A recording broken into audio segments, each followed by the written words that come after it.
John Leggett College, Performing Arts present Sunday Morning at the Centre of the World, a play by Louis De Bernieres released in 2001, based on his experiences living above a South London shop. It was recorded in the Performing Arts Department during March and April 2014. All the action revolves around an average street in Scunthorpe on an average Sunday.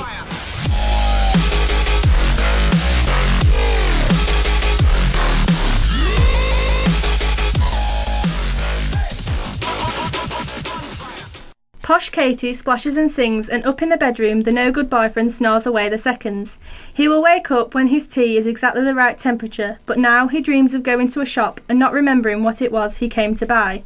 Posh Katie sings, "Never know how much I love you, never know how much I care." And above the rooftops her voice mingles with that of Mr. Wong. Potty Ingrid throws open the sash and slings out bread that falls like rubber snow amid the dustbins and the ragged robins that grows in the cracks, and the hawkweed and the convolvulus and the chip wrappers and the drying evidence of last night drunks. "Come on, my darlings, my pretty ones, my sweets, my bright-eyed babies." And down fly the feral doves, their guts in permanent flux from their orgies of chips and burger buns. "Come on, my darlings." Potty Ingrid, her hair in knots, slams down the sash, and the three black cats of West Common Lane spring out from behind the wall, the hedge and the bin. There used to be 51 pigeons, but now there are only 10. "I wonder where all my darlings are." This is the praise and thanks of the three black cats of West Common Lane. Thanks be to Potty Ingrid, our gracious lady, who gives us our daily birds, with crunchy bones and sweet warm blood and feathers that stick in our teeth. Forgive us our yowlings and save us from flea bites and dogs. Potty Ingrid strokes her terrier, legs like toothpicks, coat like a janitor's mop, and asks a serious question. "Darling, do you think I'm eccentric?" The dog affirms with a wag of the stump, and the scunny sparrows bounce on the sills and sing, Tweet, bloody tweet.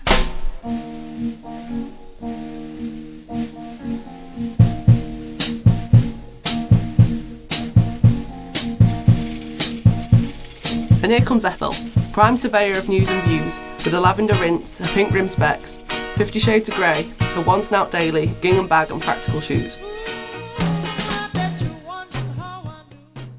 Hello, darling. How are you? Been ages, innit? Been hiding somewhere, have you? Here, I saw your Toby, sitting on next door's wall. He's a great one, that one is. Did you hear what happened to Susie? Only died last week. It was heartbreaking, God it was. And I ain't recovered. Don't reckon I ever would. Nah, she wasn't bowled down by a car. It was something went wrong with her brain and she upped and died like that, all in a terrible fit. And she was lovely, that one was. Mind you, that's the trouble with cats, you see. Always breaking your heart. Athwart the low wall are thrombotic Bert and emphysemic Eric, watching the line of cars that queue for the boo in the school. Thrombotic Bert observes, "There goes Ethel. Silly sod. I heard you've got emphysemic, what's it? Smoking that did it, was it? Can't be. I stopped 2 weeks ago. That's bad luck then. Got to have an operation. Nah, just get a bloody great tank of oxygen. You're alright for welding then. Hey, did I tell you what happened this morning, right? I was looking out my window, right? The one over Ashby High Street. And I sees all these slappers lined up against the wall. Like rough or what? Bloody hell they were rough. A right bunch of birds I've seen since I don't know when. Mini skirts and big white thighs like that. Boat races all covered with zits and hair with roots showing. All bleached with domestos. And lips as red like a sodding vampire. So I calls my wife over and I says, "Here, take a look at this." And she comes to the window. And I says, "Look at them effing prozzies. Where'd they all come from all of a sudden? We ain't never had tarts like that till now." And she looks at me. And she shakes her head. And she says, "Those ain't no prozzies. Those is our neighbours. And that's a temporary bus stop." Bloody hell, I says, "I reckon I need a new pair of specs." My old lady was waiting for the 77. She says you was gawping from the window. Give us a fag. I'll give up again later. Don't tell the wife, like. Don't do you any harm anyway, I don't think. I had an uncle, right, and he smoked 90 a day, right, and he got to 99 years old and never a day's illness. And if it's so bad, why do all them nurses smoke so much? That's what I want to know. Doctor reckons it were fags and fry-ups that did me legs in. But I reckon he were talking through his you-know-what's-it. They don't know nothing, they just thinks they do. Why didn't he get to 100 then, this uncle? He died, didn't he? That's why. Just wondered, that's all. Here, If you got one mothball in this hand and one mothball in that hand, what have you got? I don't know. What? 2 mothballs? No, a bloody great moth. Silly sod. 2 blue plastic carrier bags waltz together on the wind above the shops, twirling and dipping, soaring and lifting, courtly dancing on the breeze of Ashby High Street. Thrombotic Bert and emphysemic Eric are sitting on the low wall, dragging their fags, regarding. It's those 2 bleeding bags again. Every day, always the same blue bags, wafting away to the beck. How do they get back? That's what I want to know. What do they do in the beck? Waft about, mate. Waft the bleeding Bert.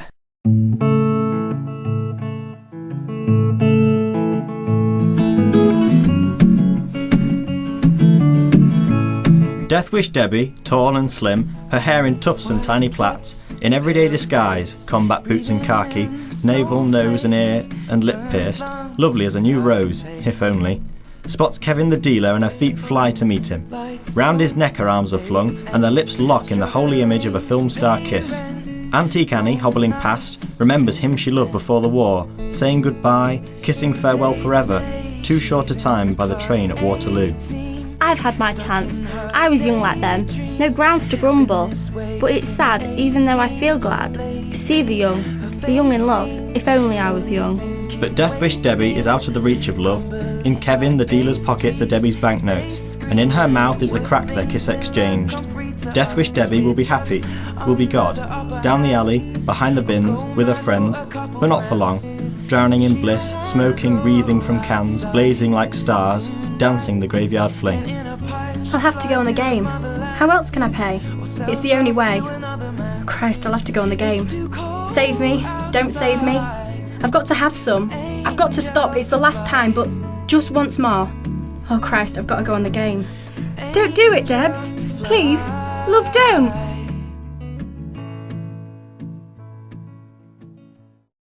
Thrombotic Bert and emphysemic Eric slouch on the wall, and the fag ends fall at their feet and expire. Antique Annie, legs are tired and feet too hot, plumps herself down and sighs.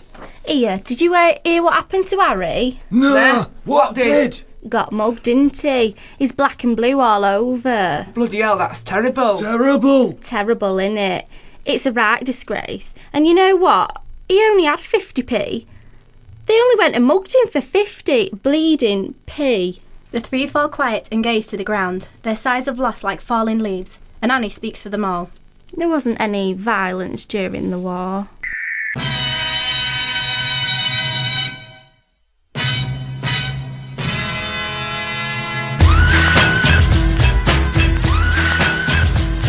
Martha, the black cat, sits on the wall and waits for cat-loving hapless passers-by, and way above a woman screams in Scunthorpe.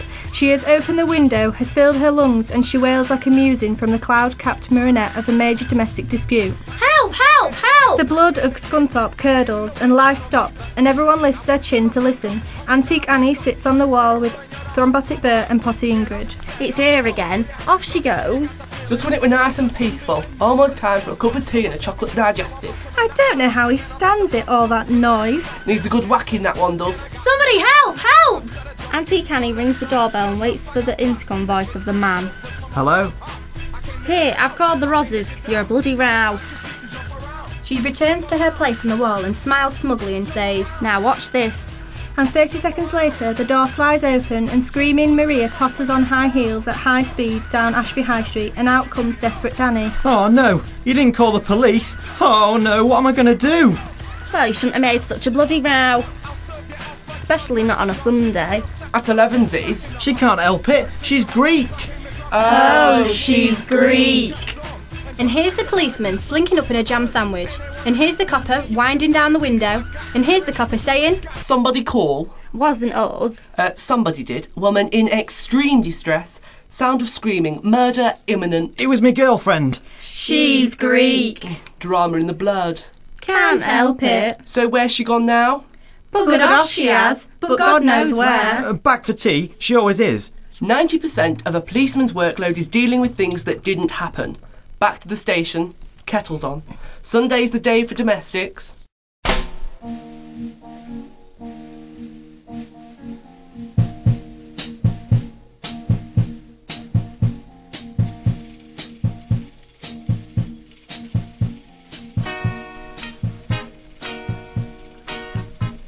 And there goes Ethel, prime purveyor of news and views, with a 50 Shades of Grey and a lavender rinse and a one snout daily, her pink rimmed specs and a checkered bag and her practical shoes, her wartime tales, and she's having a word with Dave, funeral and grave.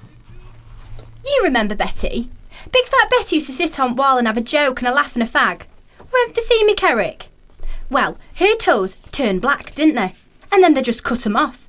And she's diabetic, isn't she? And she was in Scunthorpe General for 7 months, and they didn't feed her properly, did they? And then her whole leg turns black, so they just cut it off. And then next week she gets pneumonia, because of shock. And it ain't the old-fashioned kind they used to call the old people's friend. It's another kind called viral. And then she goes and dies. And she's lived here longer than you have. You know the woman I mean. Big fat Betty with legs like that.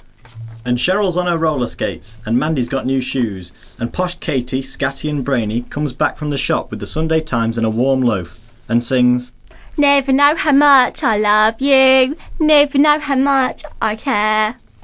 And Cheryl's 11 and full of verve, and Mandy's 11 and full of noise, and they hear posh Katie sing and hide by the hedge by the bins. You give me fever. Boo! God, you little... Made you jump, made you stare, made you lose your underwear. Vengeance is mine. It's Katie the killer. Kate strikes back. Posh Katie chases the girls, darting behind the bins, and Katie wields the baguette, and it snaps on Mandy's head. The girls squeal and the scunny sparrows twitter in the eaves, jump from sills and worry at crumbs. Tweet, sodding tweet. You get, tweet.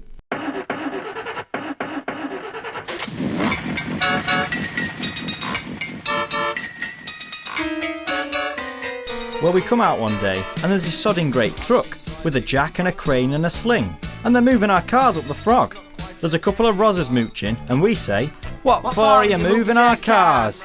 And they say, Sorry, Squire, it's parking markings. and we say, Parking markings? And they say, Yes, parking markings. and we say, We don't want no parking markings, parking's a pain as it is. And they say, It's the council, silly sods. Nothing better to do. So don't blame us. We're only doing our job. and we say, Fancy a nice cup of tea? And they say, Can't say we mind if we do. and we sit in a row on the wall. And then these blokes roll up right in them day-glow dungarees, all spotty and splatter with grime, laying white lines here and white lines there, all pucker and careful and neat. And we say, What are we gonna do? Parking's a pain as it is. And Dave's a roofer, right? And he's got a gadget for tar. And that night Dave goes out, and I'm watching out for the bill, and he burns up and blanks out the lines, and we park our cars like before, the way we always did. And we say, Sod the council and sod the parking markings. Parking's a pain as it is. Mary had a little lamb, she also had a duck.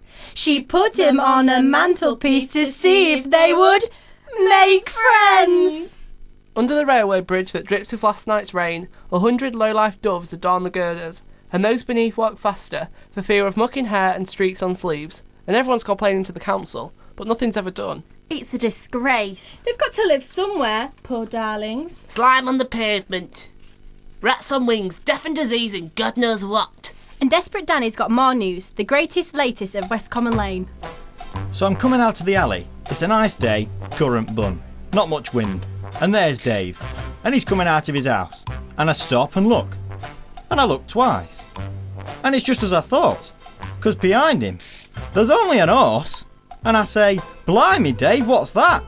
And he says, That's Nobby. and I say, it's a horse. And he says, Of course it's an horse. and I say, you living with that? And he says, No, I live with my wife. Liz only lives in the yard, but I bring him out through the house, and we go for a walk in the park. and I say, so it's really a bit like a dog. And he says, Nah, this is cheaper. Worked it all out, didn't I? Bale of straw last week, right? Only cost £2. Mary had a little lamb, she put it in a bucket, and when it jumped right out again, she said, Oh, bother. The London sparrows are scraping for seeds, and the urban foxes, smart and respectable, yawn by the graves, while Thrombotic Bert relates to the tale of John and Queenie the dog. You ain't nothing but a hound dog, you're crying all the time. You ain't nothing but a hound dog, crying all the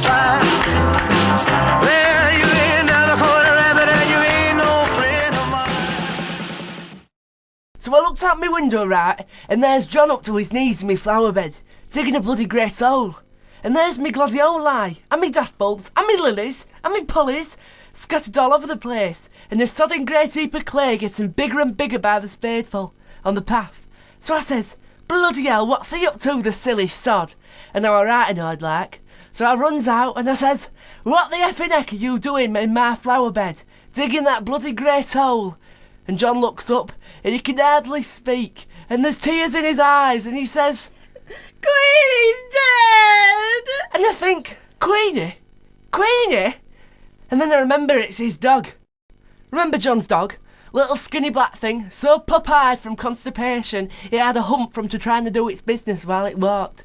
And him just tugging it all along the way to the Queensway, so it never got a chance. And anyway, he loved that dog. It was all he had like. And he lived all alone apart from the dog, and he hardly spoke, because he was so out of practice. And when he did speak, it was always effing this and effing that, because he'd forgotten all the other words, and couldn't remember 'em unless he said effing first. Anyway, I felt sorry for him like, because Queenie was his whole world, and I couldn't feel angry. And I said, well, I'm sorry about that, John, but why are you digging to bloody Australia in my flower bed? And he says, Because I ain't got nowhere to bury her. And I realise he's going to bury her in my flower bed without even asking. But he's so upset, I just resign myself. So anyway, the next Sunday I look out my window, and there's old John still crying, and he's built a nice little wall around the flower bed. And a few days later, there's a stone from the Co-op funeral parlour set up in the middle. And on it, it says, My dog Queenie. And every day he stands there for a while, looking down on Queenie. And I planted it to Paul Nice. And when I look at it now, I remember poor old John dragging Queenie on a string down to the Queensway. What happened to him? I ain't seen him for ages. Brown bread, cancer. So when he was diagnosed, he went down to the pub every night, and he actually started talking and made friends for the first time, and he reeled home at closing time, all 6s and 7s, and when he passed the flower bed, he said, Good night, Queenie. You was a good girl. And he was just like a bleeding skeleton, and all his hair had come out, so he had to wear a hat. And then one day, nobody'd seen him for 3 days, and they had to break down his door, and there he was, all but dead. But then he died. And I ain't got a clue where they buried him. We wasn't told. Only Queenie's grave to remind us by. Poor old sod. Poor John in a chipboard box in a pauper's grave in the corner by the railway side, amid the ochre bones of strangers, dreams of Queenie and remembers. She were a good old girl. Under the lilies, Queenie thinks of John, and Bert complains. Now there's 2 fat Glasgow Scotch birds in John's old room, and they are 4 different men every night. They're having a competition. And they don't use bins. They just chuck their rubbish out the window. Bloody aerosols everywhere. Bloody Scotch. All drunks with ginger bollocks. And that's just the women. My mum was a Scotch. No offence. None taken. Me old lady's waving from the window. Custy, time for roast with gravy. Frozen peas. See you later. Baked potato. Baked. Little Miss Muffet sat on her tuffet with her knickers all tattered and torn. But it wasn't a spider that sat down beside her, but little blue boy with his horn.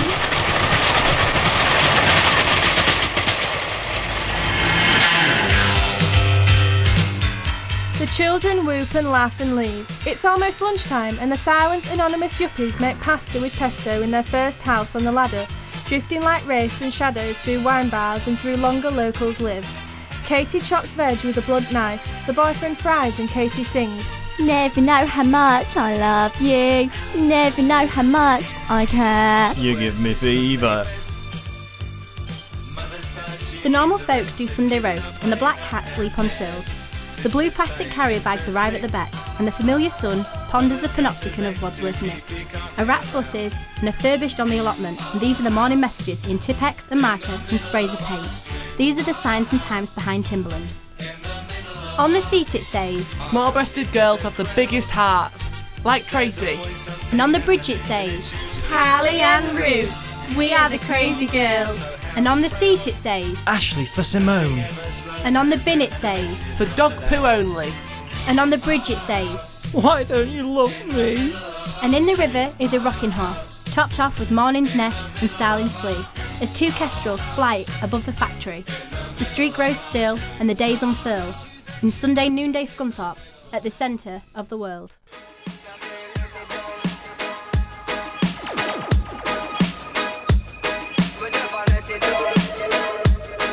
Sunday Morning at the Centre of the World by Louis De Bernieres. All the parts were performed by Bethany Bateman, Jordan Blackburn, Luke Hickman, Gwyn Price and Jenny Riley. Directed by Kelly Rinaldi, recorded by Alex Walton and mixed by Charlie Ward. This has been a Leggacy Radio production.